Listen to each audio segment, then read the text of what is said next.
MTSN 1 Pati berdiri pada tahun 1980 berdasarkan SK Menteri Agama nomor 27 tahun 1980 tentang relokasi MTSN Sragen ke MTS Darul Ma'la Desa Pekalongan, Kecamatan Winong, Kabupaten Pati, yang selanjutnya menjadi MTSN Winong Pati.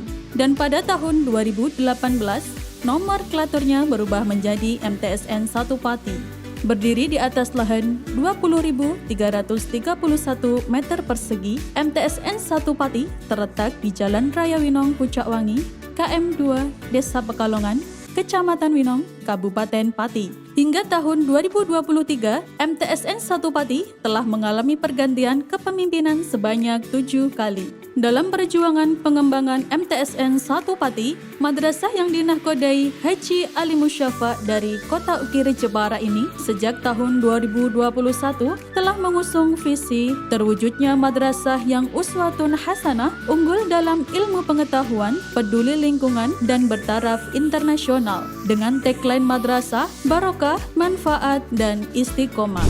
Assalamualaikum warahmatullahi wabarakatuh. Para pecinta MTSN 1 Pati yang dirahmati Allah, visi MTSN 1 Pati adalah terwujudnya madrasah uswatun hasanah, unggul dalam ilmu pengetahuan dan teknologi, peduli lingkungan, dan bertaraf internasional. Dari tahun ke tahun dalam pelaksanaan visi madrasah, MTSN 1 Pati mengalami perkembangan yang signifikan, bahkan melampaui dari rencana yang ditetapkan. Sehingga pada tahun 2022, MTSN 1 Pati mendapatkan penghargaan dari MURI, Museum Rekor Dunia Indonesia, sebagai madrasah peraih medali terbanyak se-Indonesia. Pada saat ini, MTSN 1 Pati telah menjadi madrasah rujukan dan pilihan utama masyarakat Pati, Jawa Tengah, bahkan Indonesia. Tercatat dari tahun ke tahun, animo masyarakat semakin meningkat, sedangkan daya tampungnya tetap. Hal itu menyebabkan banyak para pendaftar yang tidak bisa diterima menjadi siswa MTSN 1 Pati. Bersama pemerintah dan komite madrasah, MTSN 1 Pati selalu mengembangkan prestasi sarana dan prasarana pendidikan madrasah. Sampai dengan tahun 2023, terdapat 33 ruang kegiatan belajar, 3 unit asrama siswa, indoor yang representatif, ruang kepala madrasah, ruang tata usaha, ruang UKS, ruang komite, ruang OSIS, perpustakaan, lab IPA, 3 ruang lab komputer, ruang guru, dan studio simfoni. Yang tidak kalah megahnya adalah Masjid Baitul Makmur yang sumber dananya dari jariah istiqomah siswa-siswi dan guru MTSN 1 Pati. Di samping ruang koperasi, kantin madrasah yang bersih, dan ruang musik serta ruang digital, MTSN 1 Pati kini telah memiliki seperangkat alat musik gamelan dan angklung yang siap menyambut setiap tamu madrasah. Dalam melakukan proses pembelajaran, madrasah peraih The Best Achievement dari KAN Kemenak Kabupaten Pati 2 tahun berturut-turut ini menggunakan kurikulum kolaborasi dan terintegrasi, yaitu untuk mapel umum menggunakan kurikulum dari Kemendikbud, sedangkan mapel keagamaan menggunakan kurikulum Kemenak. Selain itu juga diintegrasikan dengan kurikulum pondok pesantren guna penguatan karakter peserta didik, misalnya kajian kitab kuning, nahwu, sorof, tahfidz, dan lain sebagainya. Dengan kurikulum tersebut, diharapkan lulusan MTSN 1 Pati siap menjadi generasi mandiri.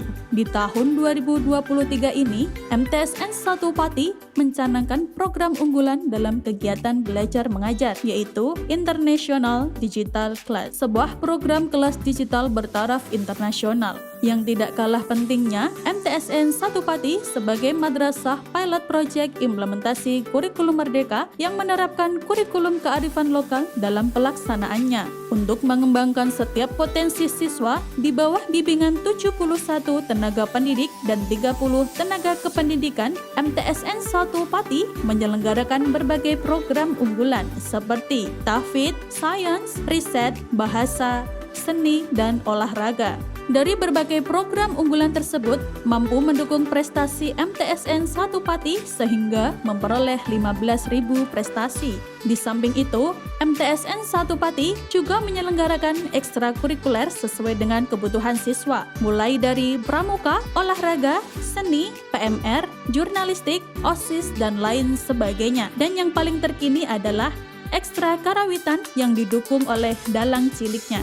Berkat proses yang luar biasa selama di MTSN 1 Pati, lulusan madrasah yang berada di pelosok desa ini sangat diburu dan dicari para pecinta prestasi pendidikan tingkat atas. Dari tahun ke tahun, yang diterima di madrasah atau sekolah favorit Indonesia melalui seleksi nasional penerimaan peserta didik baru semakin meningkat. Terakhir, pada tahun 2022-2023, tercatat 8 peserta didik diterima di MAN IC atau MAN PK.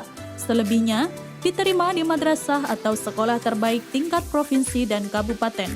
Guna mencari dan menyebarkan aura positif di dalam meraih prestasi, MTSN 1 Pati yang telah memperoleh penghargaan dari Kakanwil sebagai madrasah pembina utama terbaik selalu mengadakan kerjasama dengan perguruan tinggi yang ada di Jawa Tengah, seperti UIN Wali Songo Semarang, Universitas Negeri Semarang, UMK, dan yang terakhir dengan Unisnu Jepara untuk mengawal program International Digital Class.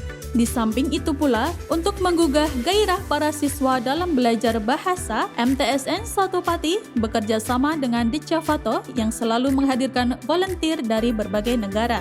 Terakhir, ada Miss Havi dari Jerman yang selama 1 bulan berada di MTSN 1 Pati. Selain itu, MTSN 1 Pati juga terbuka lebar untuk menjadi madrasah pembina bagi yang membutuhkan. Tercatat sampai tahun 2023 ini, terdapat 18 madrasah binaan yang terdiri dari 2 madrasah ibtidaiyah, 1 madrasah aliyah, dan 15 madrasah sanawiyah. 1 di antaranya berasal dari luar Jawa Tengah, yaitu Daerah Istimewa Yogyakarta. Tahun 2022 telah menjadi saksi perjalanan sejarah MTSN 1 Pati meraih masa keemasan. Di samping sebagai madrasah unggulan akademik, madrasah riset, madrasah adiwiyata, madrasah ramah anak, dan madrasah digital, MTSN 1 Pati juga ingin menjadikan para pecintanya menjadi anak-anak yang soleh, berkarakter, unggul, mendunia, selamat, dan bahagia dunia akhirat. Dengan program unggulan istiqomah dalam pembentukan karakter siswa melalui S3, salam, senyum, sapa, salat isyraq dan salat duha, mahalul qiyam, salat berjamaah,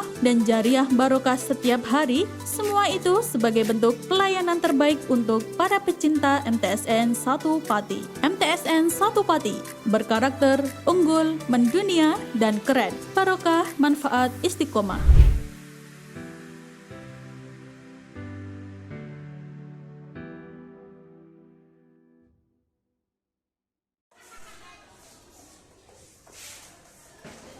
Assalamualaikum warahmatullahi wabarakatuh.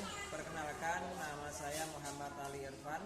Saya mengajar di MTSN 1 Pati sekaligus sebagai mahasiswa PPG dalam jabatan kategori 1 batch 2 tahun 2023. Program studi SKI di LPTK UIN Raden Said Yogyakarta.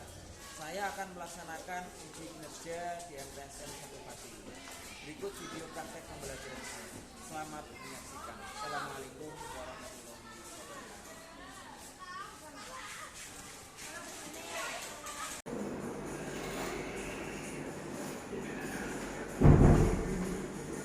Assalamualaikum warahmatullahi wabarakatuh. Waalaikumsalam warahmatullahi wabarakatuh. Bismillahirrahmanirrahim. Selamat pagi anak-anak. Selamat pagi. Kabar sehat? Sehat. Alhamdulillah, luar biasa. Oke, mari kita mulai pembelajaran kita. Ya, kita akan absen terlebih dahulu.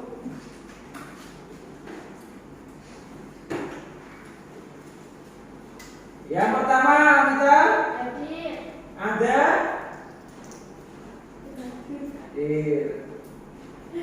siapa ini? Iwa, siapa? Alia. Oke, jadi semua ya. Nah, kita lanjutkan materi kita. Nah, nanti akan kita tampilkan materinya, yaitu tentang misi Rasulullah sebagai rahmat untuk seluruh alam semesta.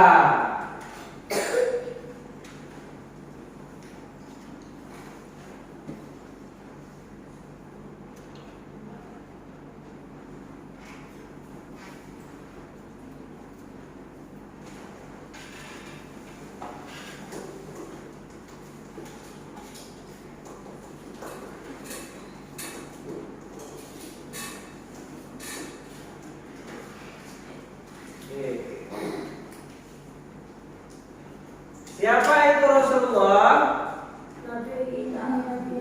Nabi kita, Nabi Muhammad SAW.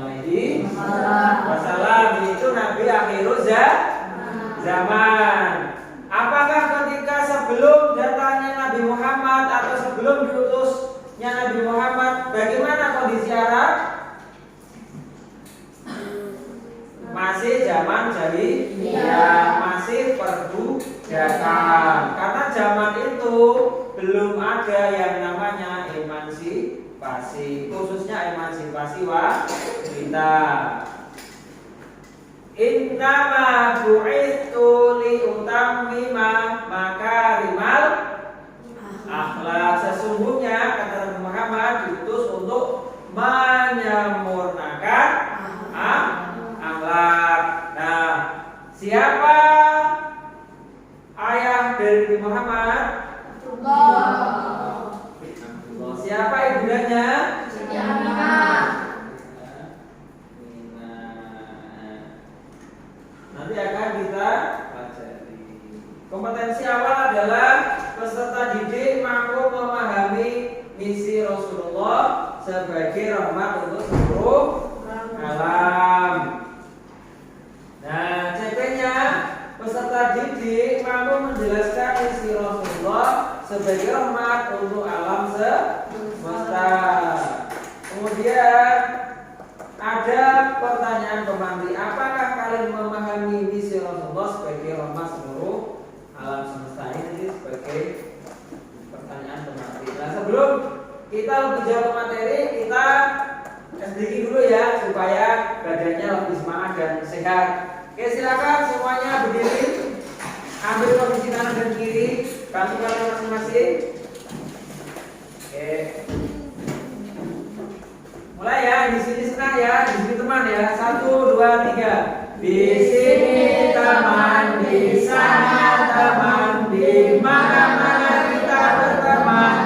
Di sini teman, di sana teman, di mana-mana kita berteman. Tidak ecek-ecekan, tidak pukul-pukulan, tidak ecek-ecekan, tidak pukul-pukulan, semuanya berteman. Oke, terima kasih kepada teman-teman.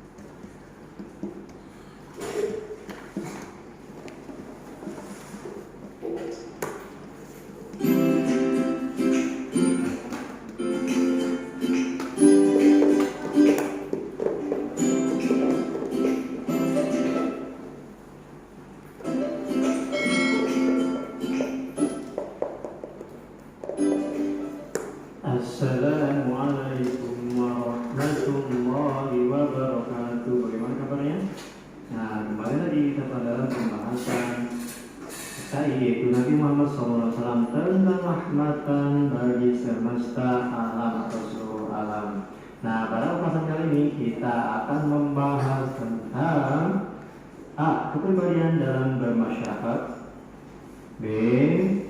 Bagaimana Nabi memelihara lingkungan hidup. Dan yang terakhir, C. Bagaimana Nabi Muhammad bergaul. Oke, kita langsung saja ke pembahasan pertama, yaitu bagaimana kepribadian Nabi Muhammad SAW dalam bermasyarakat. ini kita akan membahas beberapa poin. Yang pertama, Nabi Muhammad dalam memperbaiki ekonomi masyarakat.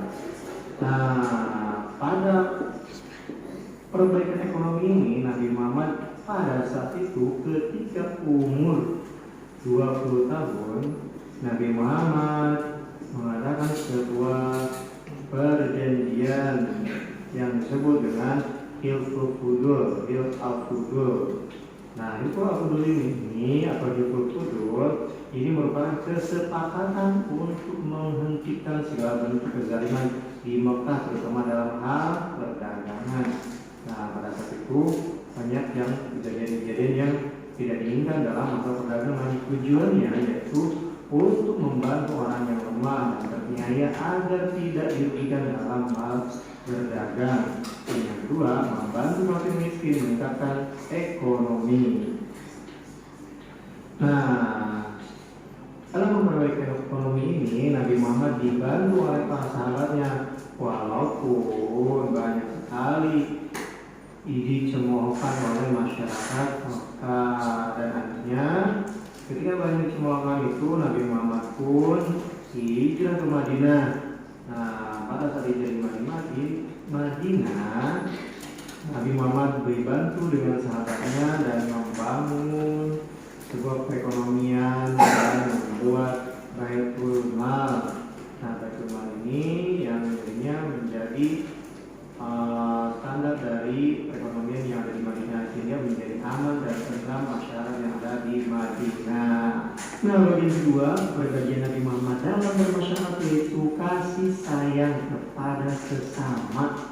Dalam kasih sayang kepada sesama ini Nabi Muhammad sayang anak-anak. Ini terbukti pada suatu ketika Nabi Muhammad pernah dan sering bersenda gurau dengan anak dan sering memangku hingga menggendong anak-anak para sahabat. Dan suatu ketika pernah terjadi ada seorang adik dari Anas bin Malik sedang menangis. Nah, Anas bin Malik ini adalah salah seorang dari pembantu Nabi Muhammad. Adiknya menangis dan akhirnya Nabi pun menghibur adik Anas bin Malik ini sehingga tidak menangis kembali dan terhibur. Dan yang kedua, Nabi Muhammad pun sayang terhadap pelayannya yaitu Anas bin Malik. Nah, pada saat itu Anas bin Malik sudah melayani Nabi Muhammad selama 10 tahun dan Anas orang yang sangat cerdas dan dia juga tidak pernah dimarah oleh Nabi Muhammad. Nah, suatu ketika Anas bin Malik ini disuruh oleh Nabi Muhammad untuk pergi ke pasar. Dan pada saat waktu di pasar, seorang anak, ternyata Anas melihat banyak anak-anak yang sedang main. Karena Anas bin Malik ini masih seorang anak-anak, dan akhirnya Anas ikutan untuk bermain di sana sampai melupakan apa yang ditugaskan oleh Nabi Muhammad. Sehingga Nabi Muhammad pun bergegas pergi ke pasar dan melihat ternyata Anas sedang senang bermain-main di pasar. Lalu Nabi Muhammad menanyakan tentang tugasnya itu. Karena kelupaan dan ternyata Nabi Muhammad pun tersenyum dan tidak marah terhadap kelakuan yang dilakukan oleh Anas bin Malik. Nah, kasih sayang yang lain yang dilakukan oleh Nabi Muhammad yaitu mengasihi yang lemah. Ada apa ya mengasihi yang lemah? Nah, pada suatu ketika Nabi Muhammad didatangi oleh laki-laki. Laki-laki itu menghampiri Nabi Muhammad dan mengatakan bahwasanya saya hampir saja tidak mengerjakan sholat berjamaah karena lamanya kata imam dalam sholat. Lalu dengan kejadian tersebut Nabi Muhammad menyuruhkan kepada orang-orang terutama yang melaksanakan sholat, kalau misalkan dalam sholat itu terdapat banyak orang atau banyak makmumnya, maka ringankanlah sholat tersebut. Bisa jadi di dalam sholat itu, di dalam jamaah itu ada orang yang sakit ataupun orang yang fisiknya sedang lemah, maupun ada orang yang sedang mempunyai keperluan yang lain atau urusan yang lain. Seperti itu, maka untuk tidak melama-lamakan bacaannya. Nah, dalam pembahasan selanjutnya itu Nabi juga pemurah, dermawan dan pemaaf. Ini terlihat pada suatu ketika Nabi Muhammad pernah mendatangi kediamannya Bilal. Lalu di tempat itu Nabi Muhammad melihat ada sekantung kurma. Lalu Nabi Muhammad menanyakan kepada Bilal, "Ini Bilal, buat apa itu sekantung kurma kau diamkan begitu saja?" Kata Bilal, "Ini untukmu ya Rasulullah dan untuk tamu-tamumu." Lalu kata Nabi Muhammad pun, "Sedekahkanlah ya Bilal itu kurma." Dan mengatakan juga, Allah Subhanahu wa Ta'ala akan mengganti kurma yang engkau sedekahkan tadi.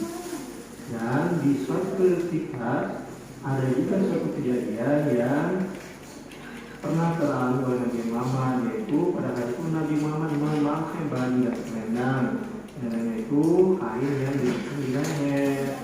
Nah, pada suatu ketika ada seseorang yang mendatangi beliau.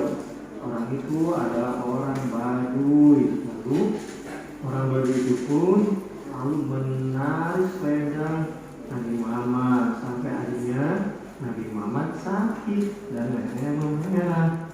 Lalu orang Baduy itu pun berkata, "Hei Muhammad, perintahkan agar aku diberi bagian harta Allah SWT yang ada padamu." Lalu Nabi Muhammad pun memberikan selendang itu. Dalam pembahasan yang lain, selendang itu disebut jubah. Nah, lalu setelah itu orang Baduy pun berterima kasih kepada Nabi Muhammad dan bersyukur atas pemberian dari Nabi Muhammad.